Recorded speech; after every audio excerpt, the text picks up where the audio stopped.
अद्य बुधवासरः अथवा सौम्यवासरः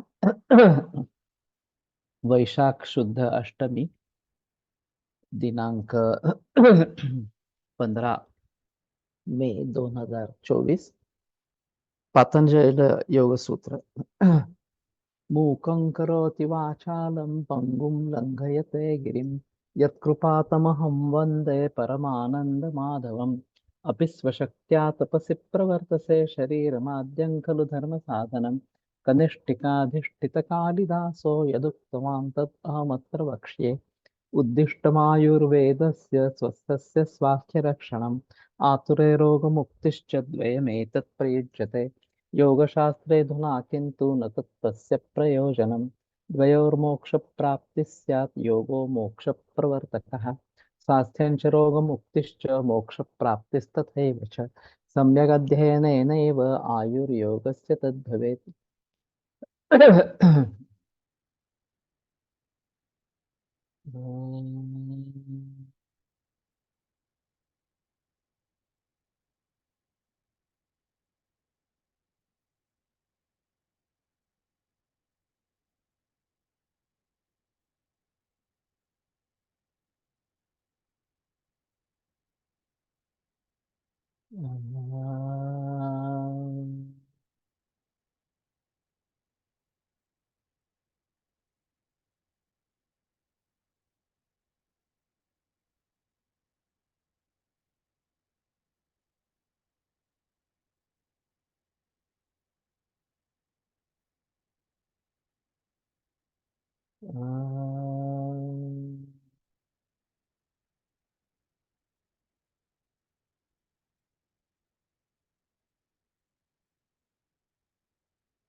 ओम शांति शांति शांति पतंजलि योग सूत्राणि प्रथमोऽध्याय समाधिपाद अथ योगानुशासनं योगश्चित्तवृत्तिनिरोधः तदा द्रष्टुस्वरूपेव स्थानं वृत्तिसारूप्यमितरत्र वृत्तयः पञ्चतयः क्लिष्टाः प्रमाणविपर्ये विकल्पनिद्रास्मृतयः प्रत्यक्षानुमानागमाः प्रमाणानि विपर्ये मिथ्याज्ञानम् अतद्रूपप्रतिष्ठम् शब्दज्ञानानुपाती वस्तुशून्यो विकल्पः अभावप्रत्यालम्बना वृत्तिर्निद्रा अनुभूतविषया सम्प्रमोषा स्मृतिः अभ्यासवैराग्याभ्यां तन्निरोधः तत्र स्थितौ यत्नोऽभ्यासः ततु दीर्घकालनैरन्तर्यसत्कारासेवितो दृढभूमिः दृष्टानुश्रविकविषयवितृष्णस्य वशीकारसंज्ञा वैराग्यम् तत्परं पुरुषख्यातिर्गुणवैतृष्ण्यं वितर्कविचारानन्दास्मितारूपानुगमात् सम्प्रज्ञातः रामप्रत्ययाभ्यासपूर्वः संस्कारशेषोऽन्यः भवप्रत्ययो विधेयः प्रकृतिलयानां श्रद्धावीर्यस्मृतिसमाधिप्रज्ञापूर्वक इतरेषां तीव्रसंवेगानाम् आसन्ना मृदुमध्यादिमात्रत्वात् ततोऽपि विशेषः ईश्वरप्रणिधानाद्वा क्लेशकर्मविपाकाशैरपरामृष्टः पुरुषविशेष ईश्वरः तत्र निरतिशयं सार्वज्ञबीजं स पूर्वेषां विगृह् कालेनानवच्छेदात् तस्य वाचकः प्रणवः तज्जपस्तदर्थभावनम् ततः प्रत्यक्केतनाधिगमोप्यन्तरायाभावश्च व्याधिस्थानसंशय प्रमादालस्याविरतिभ्रान्तिदर्शनालब्धमुदितत्वानवस्थितत्वानि चित्तविक्षेपास्ते अन्तरायाः दुःखदौर्मनस्याङ्गमे जयत्व श्वासप्रश्वासविक्षेपसह भुवः तत्प्रतिषेधार्थमेकतत्वाभ्यासः मैत्री करुणामुदितोपेक्षाणां सुखदुःखपुण्यापुण्यविषयाणां भावनातश्चित्तप्रसादनं प्रच्छर्दनविधारणाभ्यां वा प्राणस्य विषयवती वा प्रवृत्तिरुत्पन्ना मनस्थस्थितिनिबन्धिनी विशोका वा ज्योतिष्वती वीतरागा विषयं वा चित्तं स्वप्ननिद्रा ज्ञानालम्बनं वा यथाभिमतध्यानात् वा परमाणुपरममहत्त्वान्तोऽस्य वशीकारः क्षीणवृत्तिरभिजातस्यैव मणिर्ग्रहीतृग्रहणग्राह्येषु तत्त्वतदञ्जनता समापत्तिः तत्र शब्दाज्ञानविकल्पैः सङ्कीर्णा सवितर्का समापत्तिः स्मृतिपरिशुद्धौ स्वरूपशून्यैवार्थमात्रनिर्भासा निर्वितर्का एतयैव सविचारा निर्विचारा च सूक्ष्मविषया व्याख्याता सूक्ष्मविषयत्वं चालिङ्गपर्यवसानं ता एव सबीजः समाधिः निर्विचारवैशारद्यध्यात्मप्रसादः ऋतुन्धरा तत्र प्रज्ञा श्रुतानुमानप्रज्ञाभ्याम् अन्यविषया विशेषार्थत्वात् तज्ज संस्कारोऽन्यसंस्कारप्रतिबन्धी तस्यापि निरोधे सर्वनिरोधात् निर्बीजः समाधिः इति पतञ्जलि विरचिते योगसूत्रे प्रथमः समाधिपादः द्वितीयोऽध्यायः साधनपादः तपस्वाध्यायेश्वर प्रणिधानानि क्रियायोगः समाधिभावनार्थः क्लेशतनुकरणार्थश्च अविद्यास्मितारागद्वेषाभिनिवेशाः क्लेशाः अविद्याक्षेत्रमुत्तरेषां प्रसुप्ततनुविच्छिन्नोदराणाम् अनित्याशुच दुःखानात्मसु नित्यशुचिसुखात्मख्यातिरविद्या दृग्दर्शनशक्त्योरेकात्मतेवास्मिता सुखानुशयी रागः दुःखानुशयी द्वेषः स्वरस्वाहि विदेशोऽपि तथा रूढो विनिवेशः स्वरस्वाहि विदेशोऽपि तथा रूढो विनिवेशः ते प्रतिप्रसव हेयाः सूक्ष्मः ध्यान हेयास्तद्वृत्तयः क्लेशमूलः कर्माशयो दृष्टादृष्टजन्म वेदनीयः सति मूले तद्विपाको जात्यायुर्भोगाः ते ह्लादपरितापफला पुण्यापुण्यहेतुत्वात् परिणामतापसंस्कार दुःखैर्गुणवृत्तिविरोधाच्च दुःखमेव सर्वं विवेकिनः हेयं दुःखमनागतम् द्रष्टुदृश्ययोः संयोगो हे हेतुः प्रकाशक्रियास्थितिशीलं भूतेन्द्रियात्मकं भोगापवर्गार्थं दृश्यम् विशेषाविशेषलिङ्गमात्रालिङ्गानि गुणपर्वाणि द्रष्टादृशिमात्रशुद्धोऽपि प्रत्ययानुपश्यः तदर्थ एव दृश्यस्य आत्मा कृतार्थं प्रति नष्टमप्यनष्टं तदन्यसाधारणत्वात् स्वस्वामिशक्त्यस्वरूपोपलब्धि हेतुः संयोगः तस्य हेतुरविद्या तदभावात् संयोगः भावः अनन्तदृशे कैवल्यम् विवेकख्यातिरविप्लवा हानोपायः तस्य सप्तधा प्रान्तभूमिः प्रज्ञा योगाङ्गानुष्ठानात् अशुद्धिक्षये ज्ञानदीप्तिरा विवेकख्यातेः यम नियम आसन प्राणायाम प्रत्याहार धारणा ध्यान समाधयो अष्टावंगानि अहिंसा सत्यास्तेय ब्रह्मचर्या परिग्रह यमाः जाति देश काल समयानवच्छिन्नः सार्वभौमा महाव्रतम् शौच संतोष तपस्वाध्यायेश्वर प्रणिधानानि नियमाः वितर्क बाधने प्रतिपक्ष भावनम् वितर्का हिंसादया कृतकारितानुमोदिता लोभ क्रोध मोह पूर्वका मृदुम बध्याति मात्रा दुःखाज्ञानानंत फला इति प्रतिपक्ष भावनम् अहिंसा प्रतिष्ठायां तत्सन्निधौ वैरत्यागः सत्य प्रतिष्ठायां क्रियाफलाश्रयत्वम् आस्तेय प्रतिष्ठायां सर्वरत्नोपस्थानं ब्रह्मचर्य प्रतिष्ठायां वीर्यलाभः अपरिग्रह स्थैर्य जन्म कथनता संबोधः शौचात् स्वांगजुगुप्सा परैर संसर्गः सत्व शुद्धि सौमनस्य एकाग्रेन्द्रिय जयात्मदर्शन योग्यत्वानि च संतोषाद अनुत्तम सुखलाभः कायेन्द्रिय सिद्धिरशुद्धिक्षयात् तपसः स्वाध्याय इष्टदेवता संप्रयोगः समाधि सिद्धिरीश्वर प्रणिधानात् स्थिरसुखमासनं प्रयत्न शैथिल्यानंत समापत्तिभ्यां ततो द्वन्द्वानभिघातः तस्मिन् सति श्वास प्रश्वासयोर्गतिविच्छेदः प्राणायामः बाह्याभ्यंतर स्तंभ वृत्तिर्देशकाल संख्याभिः परिदृष्टो दीर्घ सूक्ष्म बाह्याभ्यंतर विषयाक्षेपी चतुर्था ततः क्षीयते प्रकाशावरणं धारणासु च योग्यता मनसः स्वविषय संप्रयोगे चित्तानुस्थित स्वरूपानुकार एवेन्द्रियाणां प्रत्याहारः ततः परमावश्यतेन्द्रियाणाम् इति पतञ्जलि विरचिते योगसूत्रे द्वितीय साधनपादः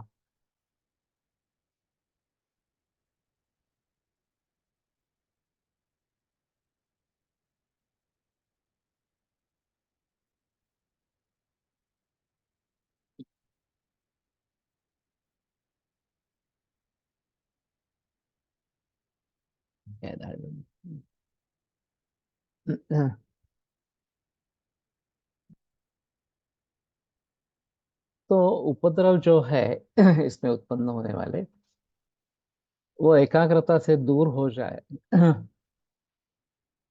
यहाँ तक यहाँ ध्यान रखते हुए साधक को ध्यानाभ्यास के लिए जो भी आलंबन जितने दिन रखना है उसका स्वातंत्र्य उसको रखा गया है एक विशिष्ट वस्तु आलंबन यदि स्वीकार करने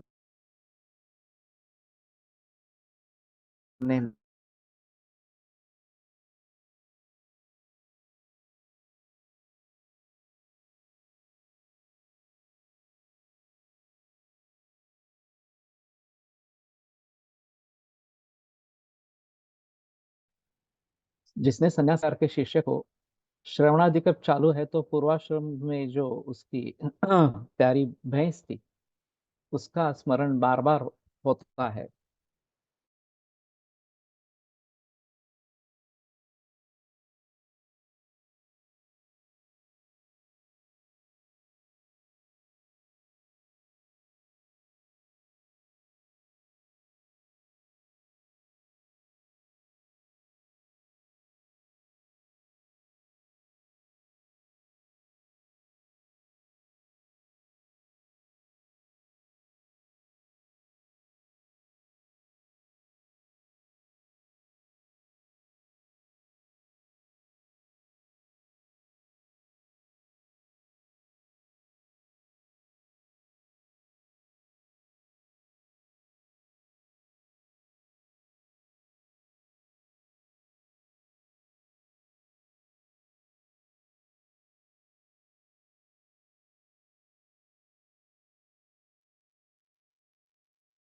आवाज आ रही है मेरी?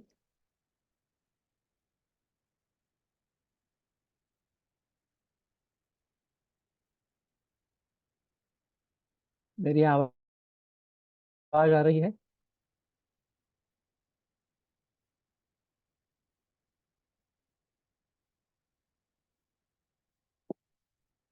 और स्क्रीन दिख रहा है? जी सर, आवाज़ आ रही है आपकी, पर स्क्रीन अच्छा, नहीं दिख रहा। स्क्रीन नहीं दिख रहा। हम्म, हाँ, अब आया सर, स्क्रीन दिख रहा है।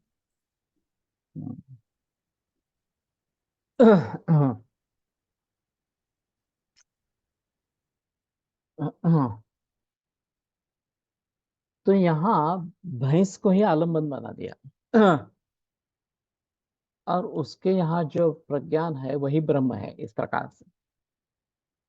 क्यों एकनाथ से एक विषयाशक्त पुरुष के प्रेम के जरिए जिस स्त्री का वो ध्यान कर रहा था उसका देवी रूप से ध्यान करने के लिए बताया।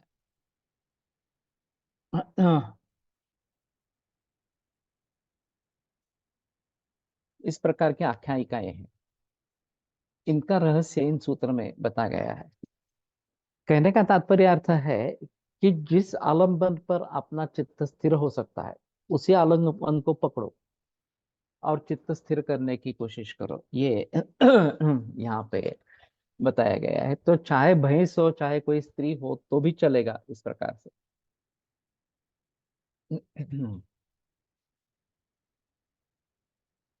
भैंस में जो प्रज्ञान है वही ब्रह्म, इस अनुसंधान से ब्रह्मानुसंधान हो जाता है। और स्त्री के चिंतन के द्वारा देवी का अगर ध्यान करते हैं तो इस प्रकार के एकाग्र चित्त तत्वगुण से संपन्न होकर भैंस और स्त्री ये विषय चित्त से निकल जाते हैं।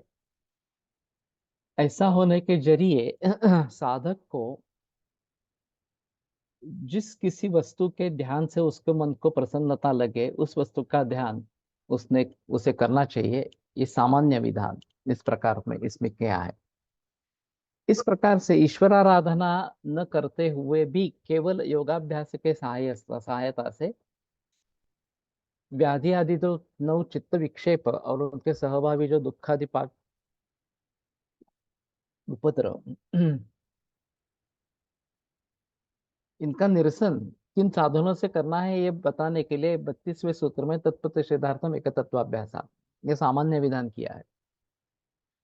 और 33 से 38 तक इन सूत्रों में विभिन्न जो सोपद्रव विक्षेप उनके निरसन के लिए इस प्रकार के 6 उपाय बताए गए हैं। और 39वें सूत्र में सभी उपायों को अनुचित इसमें जो तत्व है वो लक्षादि वो ध्यान में लेते हुए यथा में बता ध्यानाद्वा इस सूत्र से सोपद्रव विक्षेपों के निरसन के लिए जो उपाय है उनका उपसंहार इस प्रकार का किया है। तो चित्त एकाग्र होना बहुत जरूरी है। और फिर किसी भी प्रकार का आलम्बन जिस पर चित्त एकाग्र हो जाए तो वो भी शुरू रहेगा, बाद में वो आलम्बन नहीं रहेगा और उसमें जो ब्रह्म तत्व है उसके यहाँ हमारा चित्त स्थिर इस प्रकार का हो जाएगा। और वही तो हमें चाहिए इस प्रकार से। इस प्रकार का पूर्वानुसंधान करके फिर अगला जो सूत्र है उसका विचार करना आवश्यक है। 17वें सूत्र से 22वें सूत्र तक संप्रज्ञाता और संप्रज्ञात समाधि इनका विचार हो गया। उनमें से 21वें सूत्र में जिस योगी के यहाँ तीव्र संवेग हो उसको समाधि लाभ आसन यानी कि अल्पकाल में या जल्दी साध्य होने वाला होता है। और फिर 22वें सूत्र में जिनका अधिमात्र तीव्र संयोग है उन्हें तो बहुत ही अल्पकाल में प्राप्त हो जाता है, ऐसा बताया है। तो यही फल ईश्वर प्रणिधान से मिलता है, इसलिए ईश्वर प्रणिधान में ही विशेष प्रकार से योग साधन ही होता है। और इसके लिए विवेचन करना ये क्रम प्राप्त इस प्रकार का हो गया। और इसलिए 23 से सूत्र से लेकर 29 सूत्र तक ये बस बताया। ईश्वर प्रणिधान से सोपद्रव विक्षेपों का प्रतिषेध होने के जरिए 32 और 31 इन सूत्रों में विक्षेप और उपद्रव कौन से वे बताए, और फिर ईश्वर परिधान से अन्य इस स्वतंत्र योग साधनों का ही साधनों से भी विक्षेप और उपद्रव इनका प्रतिषेध होता है, वो साधन कौन से है, ये 32 से 39 सूत्र तक बताए। तो कहने का तात्पर्य अर्थ ये है हम निकले थे मैत्री करुणा मुदितोपेक्षाणाम सुख दुख पुण्य पुण्य विषयाणाम भावनाथ चित्त प्रसादन, यहाँ से निकले। और प्रच्छन्न विधारणाभ्याम व प्राणस्य, जिसको मैंने ओंकार के साथ जोड़ लिया, और ओंकार और उसमें वही कुंभक, इस प्रकार से करेंगे। और फिर विषयवती व प्रवृत्ति उत्पन्ना मनस स्थिति निबंधनी वगैरह वगैरह जो सभी सूत्र आए हैं, यथा विमत ध्यान अथवा, इसमें ये अंत हो जाएगा इस प्रकार से। तो उन सूत्रों के जरिए किसी भी आलम्बन पर अगर चित्त स्थिर हो जाता है तो समाधि सिद्ध होने में उसका फायदा होता है। ये अहम मुद्दा इस प्रकार का है।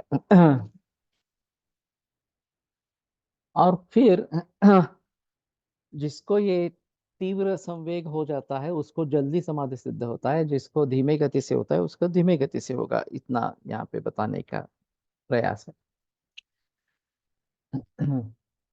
परमाणु परम महत्वांतोस्य वशीकारः। चित्त के आलंबन के लिए जो विषय होता है उसके यहाँ अनायास निष्प्रतिबंध इस प्रकार का चित्त स्थिर होना, और उस आलंबन पर चित्त का प्रभुत्व रहना, ये वशीकार हो। अनेक आलंबनों पर चित्त एकाग्र करने का अभ्यास होने पर परमाणु तक सूक्ष्म आलंबनों पर अथवा परम महत्वत्व जिसमें है, इस प्रकार के किसी महत्व संपन्न आलंबन पर किस वरील ये ऊपर जो बताया वशीकार चित्त के यहाँ उत्पन्न होता है।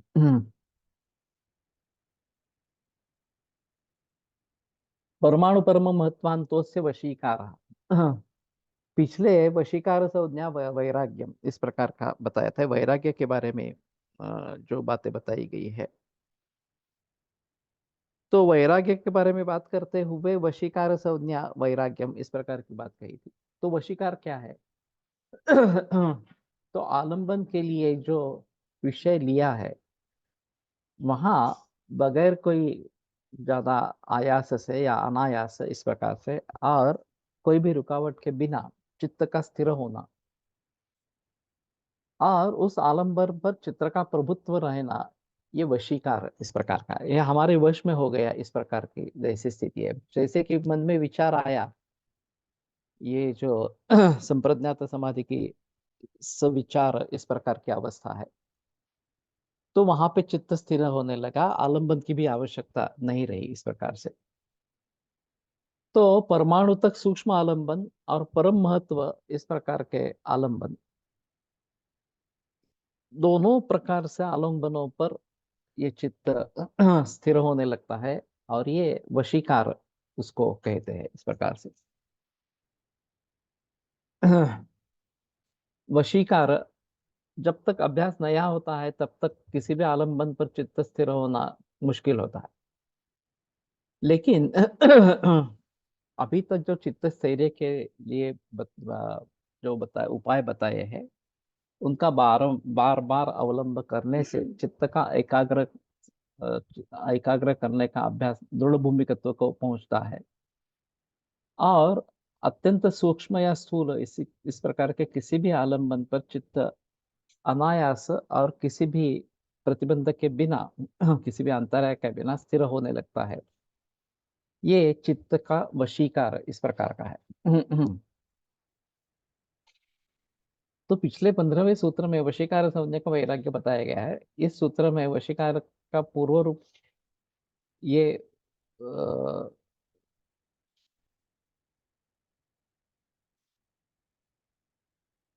तो इसका वो पूर्व रूप है, और वशीकार संज्ञा वैराग्य का उत्तर रूप यानी कि प्रकृत सूत्र में जो वशीकार बताया गया है। चित्त में अनेक वासना जब तक घूमती फिरती रहती है तब तक ध्यानादि का निर्वेद होना बहुत मुश्किल होता है, दुष्कर होता है।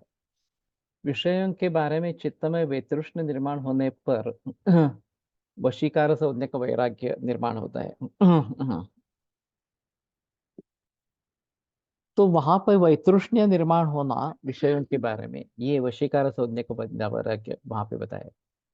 इस वैतृष्ण्य युक्त चित्त को ही प्रकृत सूत्र में परमाणुवंत अथवा परम महत्वांत वशीकार प्राप्त होता है। इसलिए ये दोनों एक ही भाव के पूर्वोत्तर रूप होने के जरिए उन दोनों का व्यवहार वशीकार इस नाम से किया गया है।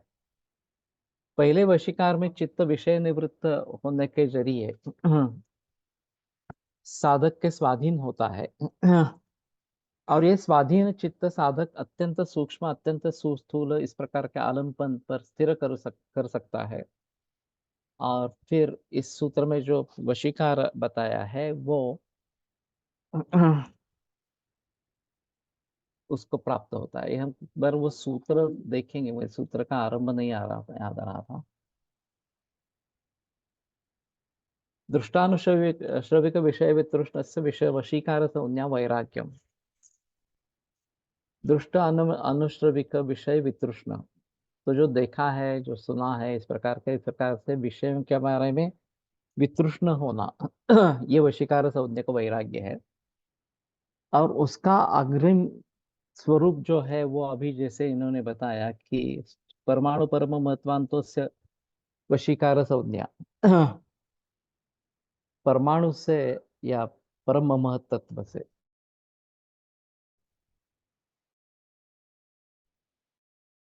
आलंबन,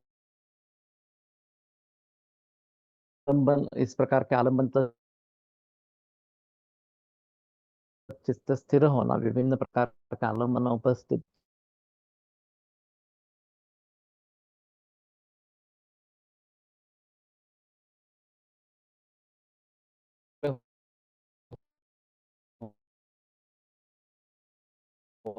होता है जात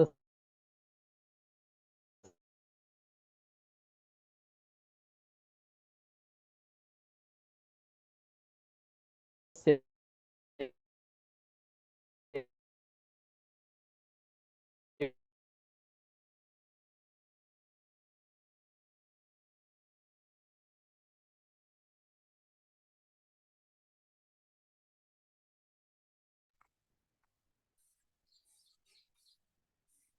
आवाज ब्रेक हो रही है सर।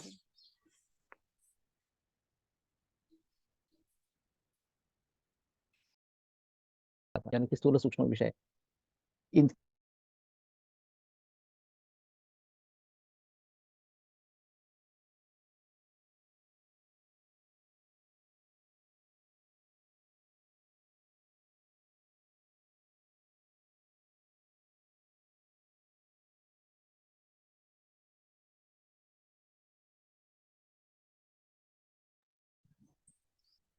आपकी आवाज नहीं आ रही है सर।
मोबाइल है भेजिएगा।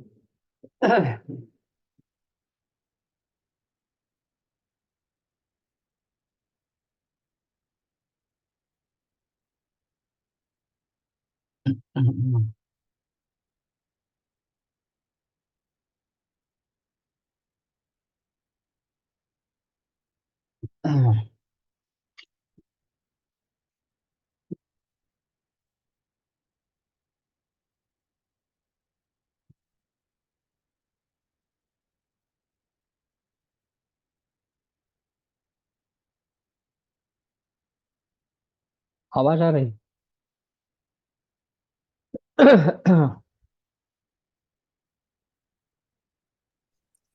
हाँ सर, आवाज आ रही है। ओके।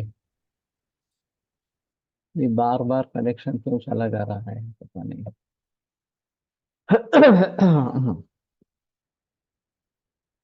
तो क्षीण वृत्ति जो चित्त है, उस चित्त की ग्रहिता यानी कि पुरुष ग्रहण यानी ज्ञानेंद्रियों के साथ चित्त, और ग्राह्य यानी कि स्थूल सूक्ष्म विषय, इनके यहाँ अभिजात स्फटिक जैसे तदंजनता यानी कि तन्मयता अथवा तदाकारता ये समापत्ति हो। वशीकार वैराग्य साध्य होने से चित्त के यहाँ वासनाजन्य वृत्ति उद्भवना का वृत्तियों के उद्भव का कारण नहीं रहता। इस प्रकार के चित्त को क्षीण क्षीण वृत्ति चित्त इस प्रकार का कहते हैं। इस प्रकार के चित्त में स्थूल सूक्ष्म इस प्रकार के जिस किसी भी आलम्बन पर चित्त अ, स्थिर हो सकता है, उस आलम्बन पर चित्त का प्रभुत्व होना, ये पिछले सूत्र में जो वशीकार बताया वो सिद्ध होने पर शुद्ध स्फटिक मणि किसी भी वर्ण के वस्तुओं पर जब रखते हैं, तो उस वर्ण से जैसा तन्मय हो जाता है, उसी प्रकार वो चित्त उस जिस वस्तु में स्थिर करेंगे, उस वस्तु की तदाकारता उसको हो जाती है, ये उसकी समापत्ति है।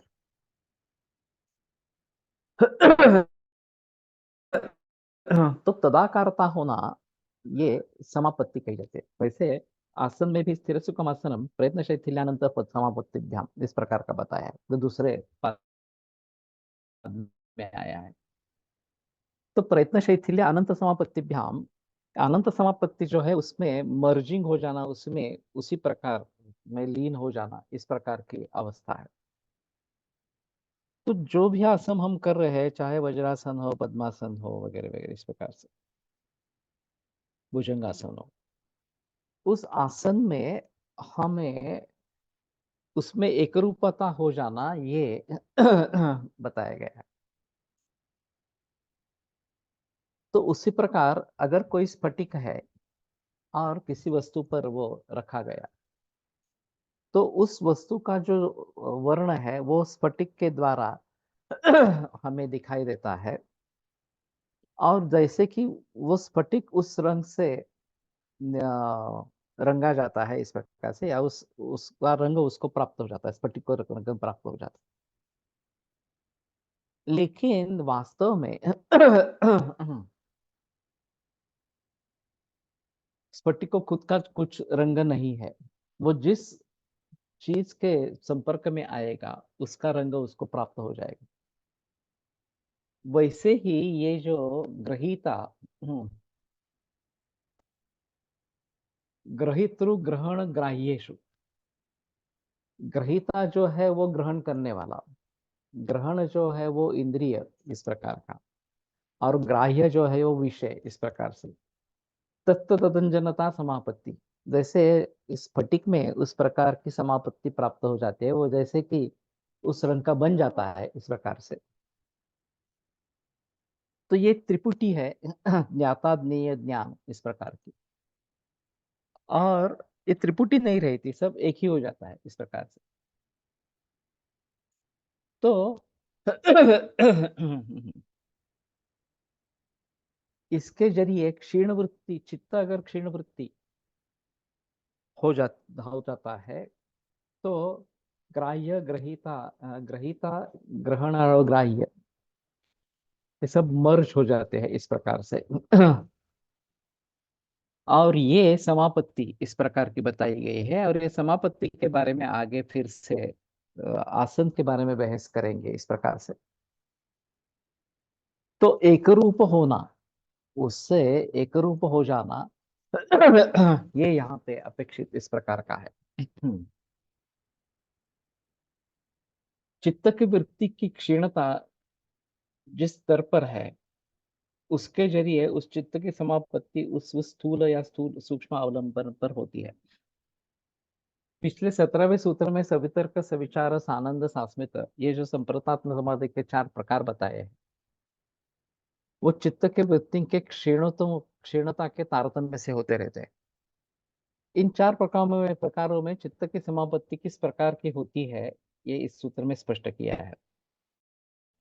इसमें सवितर्क समाधि में स्थूल विषय चित्त का आलंबन होता है। चित्त के सहाय से इंद्रिय द्वारा बाह्य विषयों का ग्रहण जहाँ दृष्टा करता है, वहां वहां दृष्टा और दृश्य दोनों से चित्त उपरक्त है। आगे चौथे पद में 23वें सूत्र में बताया है, सवितर्क समाधि में इंद्रिय द्वारा बाह्य आलंबन पर चित्त एकाग्र होने के कारण चित्त सहज दृश्याकार हो जाता है। इस समय में वो पाद चौथा सूत्र 23 में बताए गए दृश्य से उपरक्त इस प्रकार का होता है। यानी कि सवितर्क समाधि में चित्त दृष्टा और इस सूत्र का जो ग्रहीता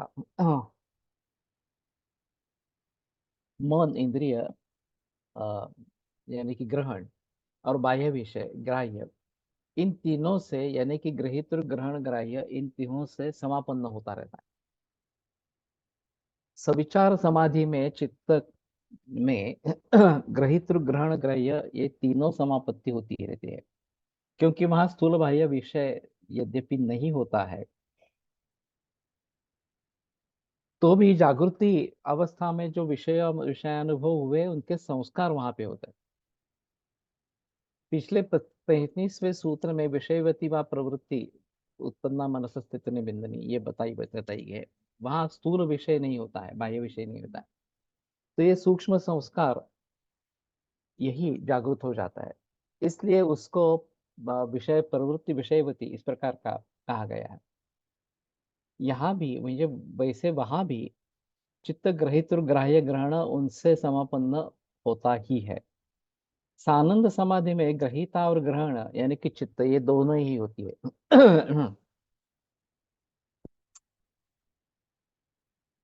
तो सवितर्क, सविचार, इनमें आलंबन है तो ग्राह्य है। अब सानंद समाधि में जब आ जाते हैं, तो ये ग्राह्य नहीं रहेगा, विषय नहीं रहेगा इस प्रकार का। तो ग्रहिता और ग्रहण ये दोनों ही होते हैं, और इसलिए ग्रहित और ग्रहण समापत्ति हो। सास्मित समाधि में चित्त अस्मिता भाव को प्राप्त हो जाता है, और इसलिए ग्रहित और समापत्ति होती है, ग्रहण भी नहीं होता। तो केवल मैं हूं इतनी ही अनुभूति वहां पे होती रहती है।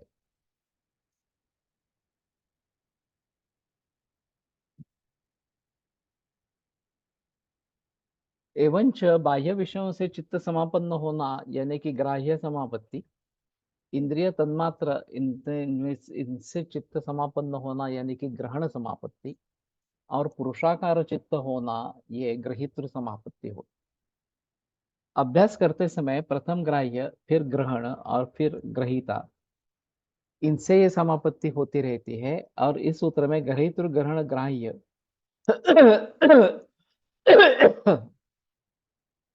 ये क्रम लेने का कारण स्पष्ट है। चित्त ग्राह्याकार होते समय प्रथम ग्रहीता, फिर उससे ग्रहण संज्ञक जो चित्त और इंद्रिय इत्यादि, इनकी उत्पत्ति होती है। फिर बाद में वो चित्त इंद्रिय द्वारा बाह्याकार्थ को प्राप्त हो जाता है। मातृमेय मान, में यही ग्रहित, ग्रहण, ग्राह्य, इनके पर्याय शब्द वेदांत दर्शन में इसी कारण से क्रम से प्रयुक्त किए गए हैं। अब चित्त की समग्रहित समापत्ति यानी कि पुरुषाकारता दो प्रकार की होती है।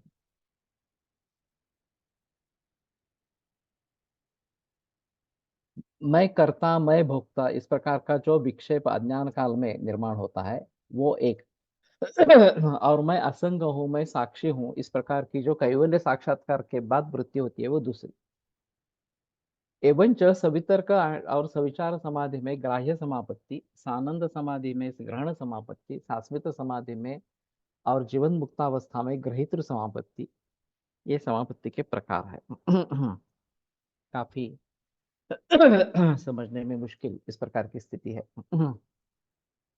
हम थोड़ा धीरे से जाएंगे, बेटर ऑप्शन। जब भी हमें किसी वस्तु का ज्ञान होता है तो इसमें तीन चीजें हिस्सा लेती है। एक ग्रहीता या प्रमाता, ज्ञाता,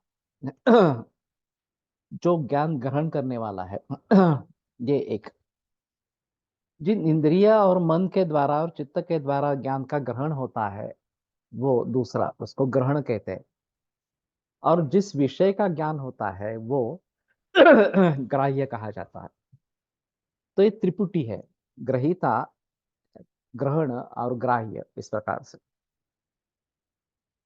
अब जब संप्रज्ञात समाधि की पहली अवस्था से शुरुआत करते हैं, सवितर्क इस प्रकार की, तो उसमें हमारे सामने कुछ आलम्बन है, कुछ मूर्ति है, कुछ तस्वीर है, चाहे अगरबत्ती वगैरह भी जल रही है, मंद इस प्रकार का सुगंध आ रहा है, दिया भी जल रहा है, ये सभी बातें हो सकती है।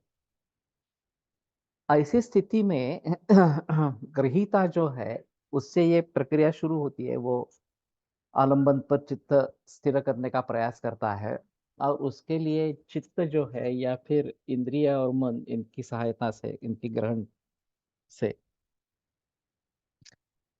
ग्राह्य विषय जो है, जो तस्वीर है, वो उस आलंबन पर चित्त स्थिर करने की कोशिश करता है। तो यहाँ बाह्य विषय तो मौजूद है इस प्रकार से।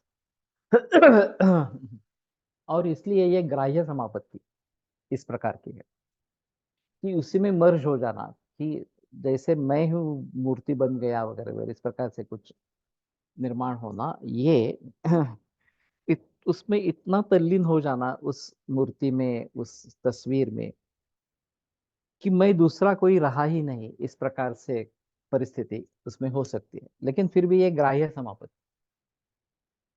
उसके आगे सविचार, ये जो समापत्ति है, समाधि की अवस्था है, उसमें आलंबन नहीं है, सिर्फ विचार मन में आते हैं और उस आलंबन की स्मृति रहती है। पहले जो आलंबन देखा है, जिसके ऊपर ये बार बार प्रयास किए हैं, अभ्यास किया है, उसका, उसकी स्मृति जागृत हो जाती है और सामने कुछ आलंबन न होने पर भी वहां पे चित्त एकाग्र होने लगता है। तो इसमें भी ग्राह्य विषय है, यद्यपि सामने विषय नहीं है, फिर भी उसी आलंबन पर चित्त स्थिर हो जाता है जिसकी स्मृति है, इस प्रकार। तो ये भी ग्राह्य समापत्ति इस प्रकार की। उसके आगे जो सानंद संप्रज्ञात समाधि है, उसमें विषय नहीं रहता। आत्मस्थ मन से स्थिर शरीर से योगन्यास्तम योगम ऋषय विदु, ये चरकाचार्य ने कहा, आत्मा के यहाँ मन स्थिर हो जाता है, खुद के यहाँ मन स्थिर हो जाता है, तो ग्राह्य विषय नहीं रहा। वो खुद ही विषय बन गया उसका, इस प्रकार से। तो ग्राह्य नहीं रहा तो ये ग्रहण पर समापत्ति है, कि जो इंद्रिय और चित्त या मन, इसके जरिए मन उसमें तल्लीन हो जाता है, अपने में ही खुद तल्लीन हो जाता है, ये ग्रहण समापत्ति इस प्रकार की है। और उसके आगे की अवस्था जो अस्मिता भाव है, सास्मित, इस प्रकार से, तो वहां वो भी आलंबन छूट जाता है, खुद जो आलंबन है वो भी छूट जाता है, और केवल ग्रहीता, मैं जो ज्ञान ग्रहण करने वाला हूं, उसकी समापत्ति हो जाती है। तो ग्राह्य, ग्रहण और ग्रहीता, इस प्रकार की समाप्ति समापत्तियों की अवस्था ये है। लेकिन शुरुआत ग्रहिता ग्रहण ग्राह्य इस प्रकार से की है। और वेदांत में भी उसी प्रकार के बात का प्रकार से बताया गया है। तो कहने का तात्पर्य अर्थ ये है कि स्थूल या सूक्ष्म विषय से आरंभ कर। अब यहाँ जो सूत्र आया, परमाणु परमत्वात्मोस्य वशीकार, इस प्रकार से परमाणु या जिसका अंतिम रूप है, या महत्त्व जिसका अंतिम रूप है, इस प्रकार के आलंबन पर चित्त स्थिर होना, और ये संप्रज्ञात समाधि के अवस्थाओं के अनुसार पहले सविचार, फिर सवितर्क, पहले सवितर्क, दूसरा सविचार, और फिर सानंद और सास्मित, इस प्रकार से होना। तो पहला जो है जिसमें बाह्य विषय मौजूद है वो ग्राह्य समापत्ति। ये पहले दो अवस्थाओं में होती है, सवितर्क और सविचार में। जब सानंद में जाते हैं तो ग्राह्य विषय नहीं रहता, ग्रहिता खुद ग्राह्य हो जाता है, इस प्रकार से। और इसलिए ये ग्रहण समापत्ति उसको कहते हैं। और अस्मिता भाव में वो भी नहीं रहता, केवल ग्रहिता रह जाता है, ज्ञान ग्रहण करने वाला जो है वो रह जाता है। ये ग्रहिता समापत्ति इस प्रकार, ग्रहितृ समापत्ति इस प्रकार की हो जाती है। तो सूक्ष्म दृष्टि से अगर इन सभी को देखा जाए तो विभिन्न विभिन्न अवस्थाएं ये है। और एक एक से आगे हमें निकलना है, इस प्रकार से होना है। तो इस प्रकार से तीनों समापत्तियों का सामान्य स्वरूप बताने के बाद सभी तर्क वगैरह जो समाप्ति का स्वरूप विशेष रीति से आगे वाले सूत्र में बताया गया है। तत्र शब्दार्थ ज्ञान विकल्प संकीर्णा सवितर्का समापत्ति।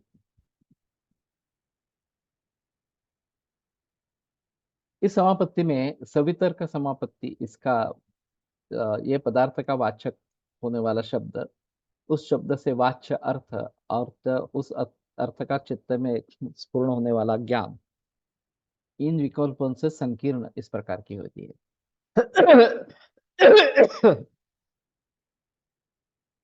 हाँ हाँ हाँ। जो काव्य प्रकाश में मम्मट ने जो बात छेड़ी है कि जब हमें ज्ञान होता है तो क्या होता है,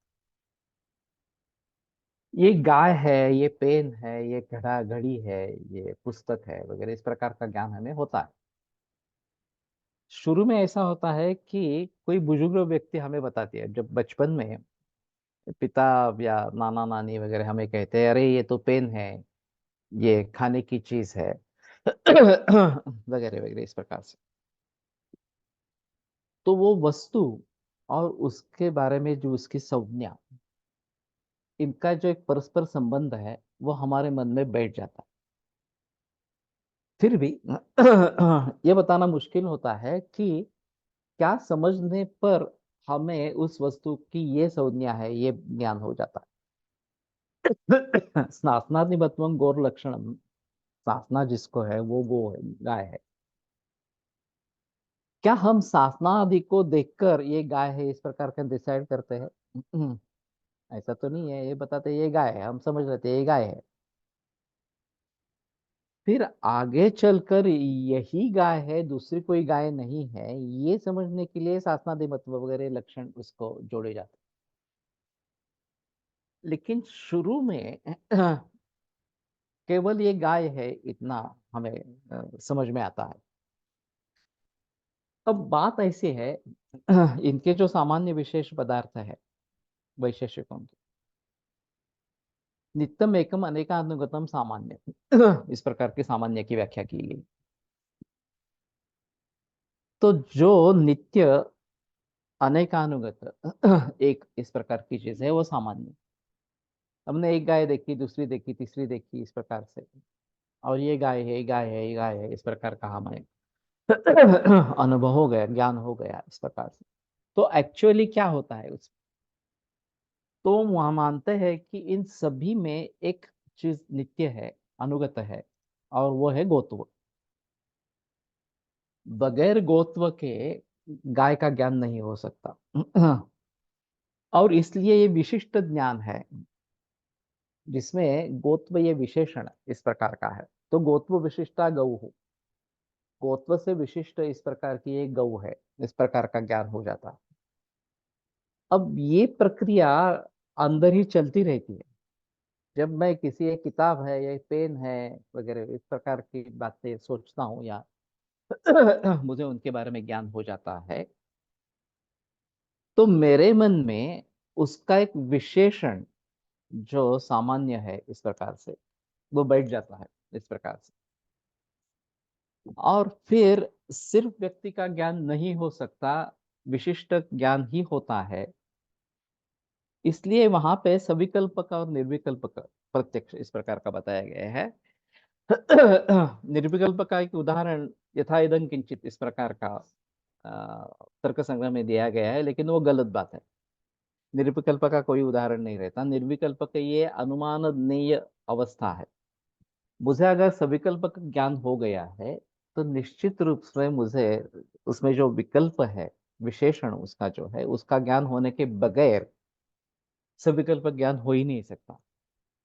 गाय ये अगर सविकल्प का ज्ञान है तो गोत्व समझ के बगैर मैं गाय समझता ही नहीं।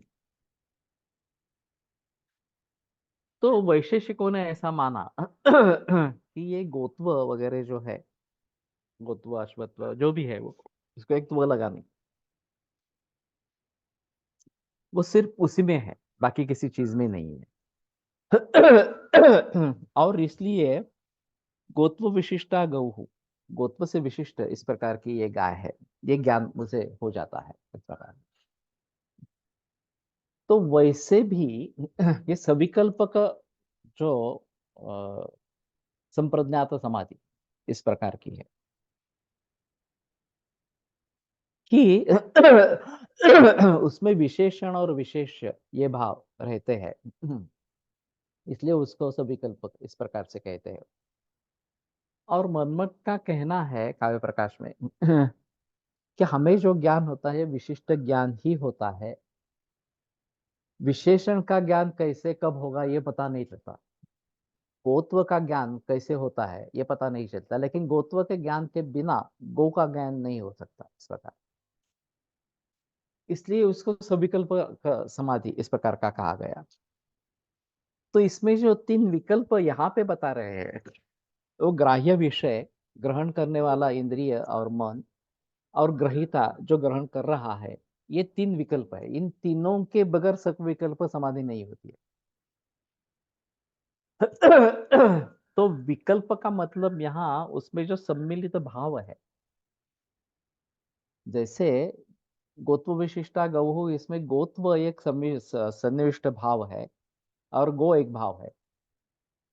उसी प्रकार से ये ग्रहण करने वाला ग्राह्य विषय और ग्रहण करने के लिए साधन है इंद्रिय और मन, ये तीनों मिलकर पहला जो सविकल्प, सॉरी, सवितर्क इस प्रकार का, हाँ, सविकल्प अल्प या सवितर्क इस प्रकार का समाधि सिद्ध होता।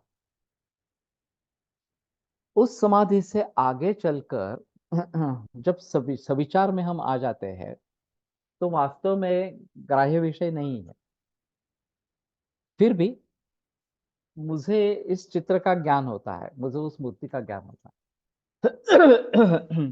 और इसलिए गोत्व जाति है, बार बार देखने से पता चलता है, लेकिन ये भी एक बार देखने से भी हो सकता है और बहुत बार देखने के बाद भी नहीं होता है। ये दोनों बातें पॉसिबल है इस प्रकार।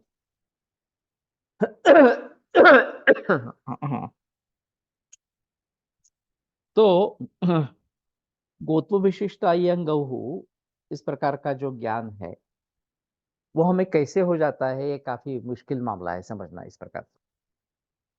फिर भी जो ज्ञान होता है विशिष्ट ज्ञान ही है अगर, तो फिर उसका कुछ विषय होना चाहिए उसके कुछ विकल्प होने चाहिए, और ये अनुमान गम्य है, इस प्रकार के वैशेषिक मानते हैं इस प्रकार से।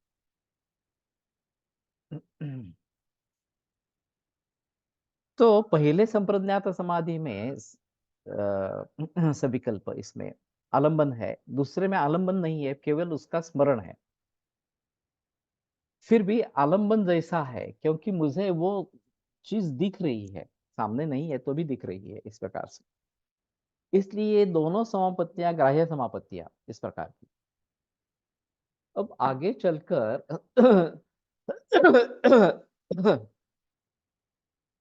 आनंद में जहां जाते हैं, तो वास्तव में खुद ही खुद का विषय हो जाता। इसमें ग्राह्य विषय नहीं रहता, बाहर का इस प्रकार का स्मरण भी नहीं है उसका। तो यहाँ ग्राह्य समापत्ति नहीं हो सकती, वहां हमें ग्रहण समापत्ति हो जाती है कि इंद्रियों के द्वारा हम खुद का अनुभव ले रहे हैं। जो चरकाचार्य ने बात की, आत्मस्थ मन से स्थिर, और आत्मा आनंद स्वरूप है, इसलिए आनंद की अनुभूति हो जाती है। और उसके भी आगे चले जाएंगे, अस्मिता भाव, केवल केवल मैं हूं, इतना ही अनुभव, इस प्रकार से। तो फिर वो ग्रहिता समाप्ति समापत्ति इस प्रकार की हो जाती है।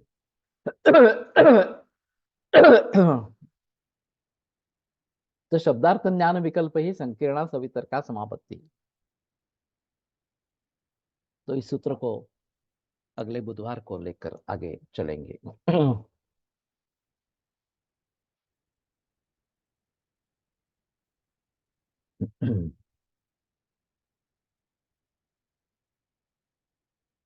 ओम धन धन्वन्तरये नमः। ओम धन धन्वन्तरये नमः।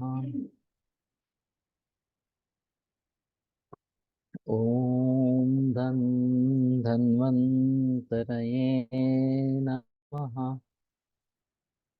ओम धन धन्वन्तरये नमः। ओम धन धन्वन्तरये नमः। ओम धन धन्वन्तरये नमः। ओम धन धन्वन्तरये नमः। ओम धन धन्वन्तरये नमः। ओम धन धन्वन्तरये नमः। ओम धन धन्वन्तरये नमः।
पादों से रखा मेज ए तुर्रे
योगेन चित्तस्य पदेन वाचां मलं शरीरस्य च वैद्यकेन योपाकरोत्तं प्रवरं मुनीनां पतञ्जलिं पाञ्जलिमानतोऽस्मि।